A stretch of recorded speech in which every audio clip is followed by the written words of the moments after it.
Morning students, आज हम जिस टॉपिक के बारे में पढ़ेंगे वो है सविनय अवज्ञा आंदोलन। हम जानते हैं कि गांधी जी के नेतृत्व में भारत में 3 बड़े मूवमेंट चलाए गए। पहला था असहयोग आंदोलन जो 1920 में प्रारंभ हुआ और 1922 में गांधी जी ने स्थगित कर दिया था। उसके बारे में हम पिछले वीडियो में देख चुके हैं। इसके बाद दूसरा मूवमेंट जो गांधी जी के द्वारा शुरू किया गया वो था 1930 का सविनय अवज्ञा आंदोलन, और तीसरा बड़ा मूवमेंट जो गांधी जी की लीडरशिप में चलाया गया वो था भारत छोड़ो आंदोलन। तो आज हम इस वीडियो में सविनय अवज्ञा आंदोलन के बारे में अध्ययन करेंगे। सविनय अवज्ञा आंदोलन को समझने से पहले हम उस समय की पृष्ठभूमि के बारे में देखते हैं। तो सबसे पहली बात तो ये है कि जब सविनय अवज्ञा आंदोलन प्रारंभ किया गया उससे पहले वो कौन सी परिस्थितियां बनी जिसके कारण ये मूवमेंट शुरू हुआ, हम थोड़ा सा इसके बारे में देखते हैं।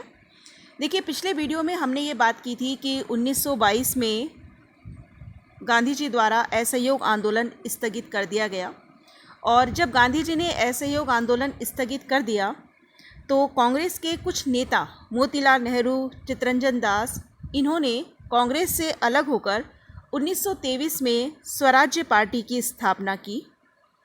दूसरी जो बड़ी घटना इस दौर में हुई वो थी 1927 में साइमन कमीशन का भारत आना और भारतीयों द्वारा साइमन कमीशन का विरोध करना। जब भारतीयों द्वारा साइमन कमीशन का विरोध किया तो ब्रिटिश सरकार ने भारतीयों को चुनौती दी कि ठीक है, अब आप लोग एक संविधान बनाकर, एक सर्वसम्मत संविधान बनाकर ब्रिटिश सरकार के समक्ष प्रस्तुत करो। तो उसके प्रत्युत्तर में भारतीयों ने नेहरू रिपोर्ट तैयार की। नेहरू रिपोर्ट तैयार होने के बाद भी सभी कांग्रेस के नेता उस पर एकमत नहीं थे। एक तरफ मोतीलाल नेहरू और जो पुराने नेता थे कांग्रेस के, वो इस चीज़ को एक्सेप्ट कर रहे थे कि ठीक है, अब हमें हमारी जो डिमांड है अंग्रेज़ों से, वो डोमिनियन स्टेट्स की जो हम मांग कर रहे हैं, हमें उस पर ही रहना चाहिए। औपनिवेशिक स्वराज्य की जो मांग की गई थी नेहरू रिपोर्ट में, तो जो मोतीलाल नेहरू जैसे नेता थे पुरानी पीढ़ी के, वो डोमिनियन स्टेट्स की मांग से सहमत थे। लेकिन दूसरी तरफ जो जवाहरलाल नेहरू या सुभाष चंद्र बोस जैसे नेता थे वो इससे सेटिस्फाई नहीं थे, और उनका ये मानना था कि अब हमें पूर्ण स्वतंत्रता की मांग करनी चाहिए। तो दोनों में मध्यस्थता कराते हुए गांधी जी ने ये प्रपोज़ल रखा कि ठीक है, हम ब्रिटिश सरकार के सामने नेहरू रिपोर्ट रखते हैं, और यदि ब्रिटिश सरकार इस नेहरू रिपोर्ट को एज इट इज़ स्वीकार कर लेगी तो ठीक है, लेकिन अगर ब्रिटिश सरकार ने इसे स्वीकार नहीं किया तो हम एक मूवमेंट, एक अहिंसात्मक असहयोग आंदोलन ब्रिटिश सरकार के विरुद्ध प्रारंभ करेंगे। तो कांग्रेस ने इस प्रपोज़ल को स्वीकार कर लिया। इसी समय क्या होता है कि इंग्लैंड में मजदूर दल की सरकार बनती है। 1929 में इंग्लैंड में मजदूर दल की सरकार बनती है, और भारतीयों को ये उम्मीद थी कि अब चूंकि मजदूर दल की सरकार आ गई है तो भारतीयों की राजनीतिक स्थिति में कुछ परिवर्तन होगा। लेकिन ऐसा होता नहीं है। सरकार बदलने से भारत की राजनीतिक स्थिति में कोई परिवर्तन नहीं आता, तो भारतीयों को और अधिक निराशा होती है। तीसरी बात हम लेते हैं इसमें 1929 का लाहौर अधिवेशन। ये बहुत ही इम्पॉर्टेंट अधिवेशन माना जाता है और इस पर से बहुत से प्रश्न एग्ज़ाम में पूछे भी जाते हैं। अभी हमने बात की कि नेहरू रिपोर्ट रखी गई थी और कांग्रेस ने ये कहा था कि अगर नेहरू रिपोर्ट को स्वीकार कर लिया जाएगा तो हम कोई मूवमेंट शुरू नहीं करेंगे। लेकिन ब्रिटिश सरकार नेहरू रिपोर्ट को एक्सेप्ट नहीं करती है, और दिसंबर 1929 को कांग्रेस का अधिवेशन बुलाया जाता है लाहौर में, और इस लाहौर अधिवेशन के अध्यक्ष थे पंडित जवाहरलाल नेहरू। इस लाहौर अधिवेशन में कांग्रेस ये डिसाइड करती है कि अब हमारा लक्ष्य होगा पूर्ण स्वाधीनता की प्राप्ति। तो कांग्रेस ने अभी तक जो अपनी पुरानी मांग थी, डोमिनियन स्टेट्स की मांग, उसे छोड़ देती है कांग्रेस, और कांग्रेस ये घोषणा करती है कि अब हमारा लक्ष्य पूर्ण स्वतंत्रता की प्राप्ति है। तो ये बहुत ही इम्पॉर्टेंट अधिवेशन है। इस तरह से एग्ज़ाम में पूछा जाता है कि लाहौर अधिवेशन क्यों इम्पॉर्टेंट था, या कांग्रेस ने पूर्ण स्वाधीनता का प्रस्ताव कौन से अधिवेशन में रखा, तो वो था दिसंबर 1929 का लाहौर अधिवेशन। इस अधिवेशन में एक विशेष बात और कि कांग्रेस ये डिसाइड करती है कि अब से 26 जनवरी का दिन स्वाधीनता दिवस के रूप में मनाया जाएगा। तो देखिए, आज़ादी प्राप्त करने से पूर्व 26 जनवरी को हम स्वाधीनता दिवस के रूप में मनाते थे और इसीलिए भारत के आज़ाद होने के बाद हमने अपने देश का संविधान 26 जनवरी को लागू किया ताकि इस दिन को अविस्मरणीय और यादगार बनाया जा सके। अब देखिए, अभी हमने देखा कि लाहौर अधिवेशन होता है 1929 का और कांग्रेस पूर्ण स्वाधीनता का प्रस्ताव पारित कर देती है। इसके अलावा कुछ और फैक्टर्स भी रहते हैं जिनके कारण ये डिसाइड करना पड़ता है कि अब कोई नया मूवमेंट शुरू किया जाएगा, और उनमें से एक बड़ा फैक्टर जो था वो था देश की आंतरिक स्थिति। देखिए, 1929 में हमें पता है कि पूरे विश्व में एक व्यापक आर्थिक मंदी आई थी। भारत भी उस आर्थिक मंदी से प्रभावित हुआ। इस समय देश में कीमतें बहुत अधिक बढ़ रही थी, प्राइसेस बहुत ज़्यादा वस्तुओं के बढ़ रहे थे, आम जनता बहुत परेशान थी, किसान बहुत परेशान थे, उन्हें बहुत ज़्यादा टैक्स पे करना पड़ रहा था। भारत के जो उद्योगपति थे, जो व्यापारी थे, वो भी ब्रिटिश सरकार से संतुष्ट नहीं थे। दूसरी तरफ जो मज़दूर वर्ग के लोग थे वो भी ब्रिटिश सरकार से बहुत नाराज़ थे। तो देश का जो पूरा माहौल था, चाहे वो किसान थे, चाहे मज़दूर थे, चाहे व्यापारी थे, सभी ब्रिटिश शासन से असंतुष्ट थे। तो इन परिस्थितियों में कांग्रेस ये डिसाइड करती है कि ब्रिटिश सरकार के खिलाफ सविनय अवज्ञा आंदोलन प्रारंभ किया जाएगा। कांग्रेस कार्यकारिणी की एक बैठक बुलाई जाती है फरवरी 1930 में साबरमती में, और उसमें एक प्रस्ताव पारित करके गांधी जी को सविनय अवज्ञा आंदोलन प्रारंभ करने के पूर्ण अधिकार दे दिए जाते हैं। लेकिन गांधी जी ये चाहते हैं कि मूवमेंट शुरू करने से पहले एक बार फिर से प्रयास किया जाए समझौता करने का।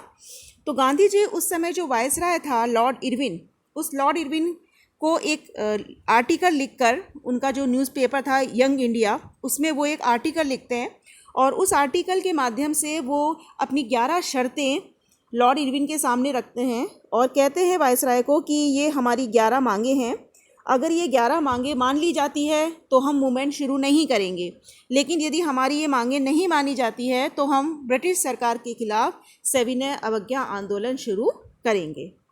तो ये जो डिमांड्स थी, 11 जो शर्तें थी, ये इस तरह की थी कि पूर्ण नशाबंदी कर दी जाए, नमक पर लगने वाला कर ख़त्म किया जाए, सैनिक व्यय कम किया जाए, माल गुजारी कम की जाए, प्रशासनिक व्यय में कमी लाई जाए, देशी उद्योगों को संरक्षण दिया जाए, जिन भी राजनीतिक नेताओं को, जो राजनीतिक नेता हैं जिन्हें अरेस्ट किया गया था, उनको रिहा किया जाए।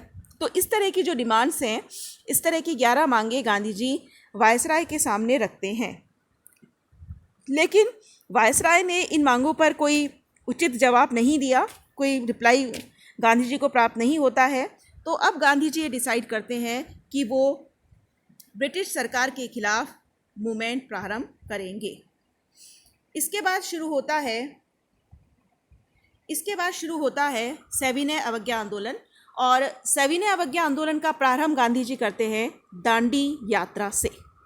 देखिए, सविनय अवज्ञा, इसका मीनिंग क्या था? इसका मीनिंग था कि विनयपूर्ण तरीके से सरकार के आदेशों को मानने से मना कर देना। और उस समय ब्रिटिश सरकार के द्वारा एक नमक कानून बनाया गया था कि नमक का उत्पादन हर कोई संस्था नहीं कर सकती थी, केवल जो ब्रिटिश सरकार की जिनको स्वीकृति मिलती थी या जो ब्रिटिश सरकार जिन संस्थाओं को परमिशन देती थी वही नमक का उत्पादन कर सकती थी। तो गांधी जी को ये तो गांधी जी ने सोचा कि सबसे जो प्रारंभ हम करेंगे वो नमक कानून तोड़ के करेंगे। तो नमक कानून तोड़ना एक तरीके से सविनय अवज्ञा आंदोलन का प्रारंभ था। तो इस नमक कानून को तोड़ने के लिए गांधी जी ने एक यात्रा की जो बहुत फेमस यात्रा है, दांडी यात्रा, जिस पर भी एग्ज़ाम में बहुत प्रश्न पूछे जाते हैं कि गांधी जी ने ये यात्रा शुरू करी थी 12 मार्च 1930। ये डेट आप ध्यान रखेंगे क्योंकि इस पर बहुत प्रश्न कॉम्पिटिटिव एग्ज़ाम्स में भी पूछे जाते हैं कि गांधी जी ने ये यात्रा शुरू करी थी 12 मार्च 1930 से। गांधी जी अपने 79 कार्यकर्ताओं के साथ गांधी जी रवाना होते हैं अपने साबरमती आश्रम से, और साबरमती आश्रम से गांधी जी जाते हैं दांडी समुद्र तट पर, और 6 अप्रैल को गांधी जी वहां पहुंचकर नमक बनाते हैं और स्वयं अपने हाथों से नमक कानून का उल्लंघन करके गांधी जी इस आंदोलन का प्रारंभ करते हैं।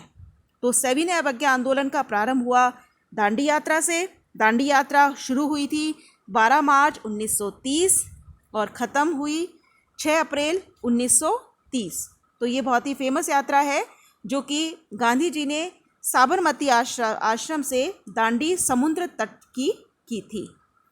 तो इस दांडी यात्रा के साथ ही सविनय अवज्ञा आंदोलन प्रारंभ हो जाता है।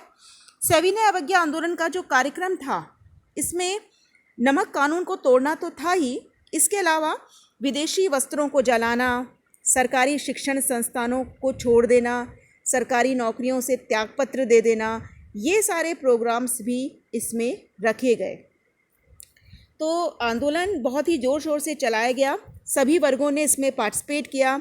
किसानों ने, मज़दूरों ने, इनका बहुत अधिक पार्टिसिपेशन इस मूवमेंट में रहा, और महिलाओं की भी बहुत महत्वपूर्ण भूमिका इसमें रही। शराब की दुकानों पर धरने देना, विदेशी वस्त्रों को जलाना, ये सारे जो कार्यक्रम थे इस मूवमेंट के दौरान चलाए गए। ब्रिटिश सरकार इस आंदोलन से बहुत घबरा गई।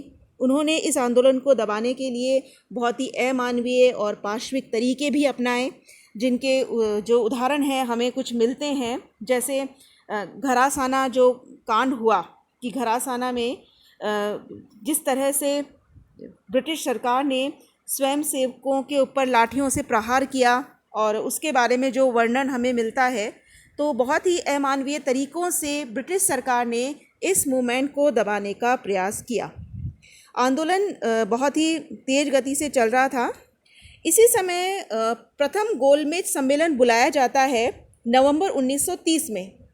लंदन में पहला गोलमेज सम्मेलन बुलाया भारत की समस्याओं के समाधान के लिए ब्रिटिश सरकार ने, लेकिन कांग्रेस ने इसमें शामिल होने से इनकार कर दिया।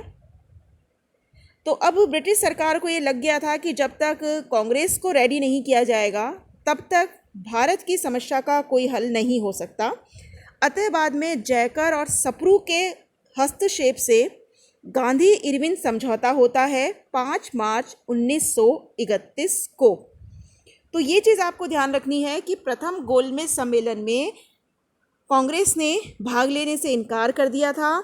उसके बाद गांधी इरविन समझौता होता है, और गांधी इरविन समझौता कराने में महत्वपूर्ण भूमिका निभाते हैं जयकर तथा सप्रू, और ये समझौता होता है 5 मार्च 1931 को।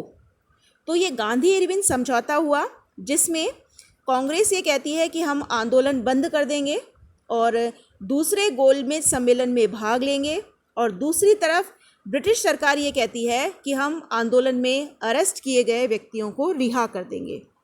तो इस तरह से गांधी इरविन समझौता हो जाता है।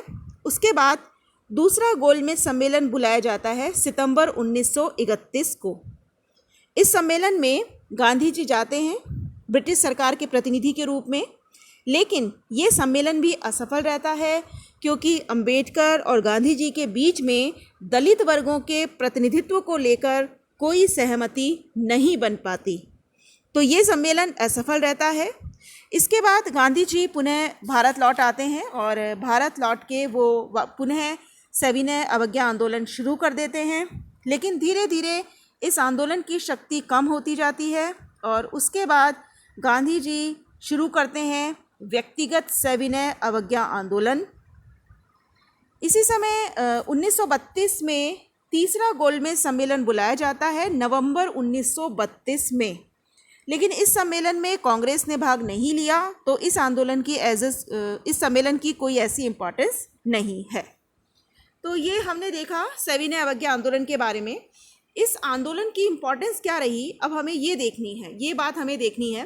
तो देखिए, एक तो बहुत बड़ी चीज़ ये थी कि सविनय अवज्ञा आंदोलन में किसानों ने, मज़दूरों ने बढ़ चढ़ के भाग लिया और इस आंदोलन में ब्रिटिश सरकार ये समझ गई थी कि अब भारतीय जनता में आक्रोश इतना फैल गया है कि उन्हें शीघ्र ही भारत की समस्या के समाधान के लिए कोई कदम उठाना होगा। Thank you.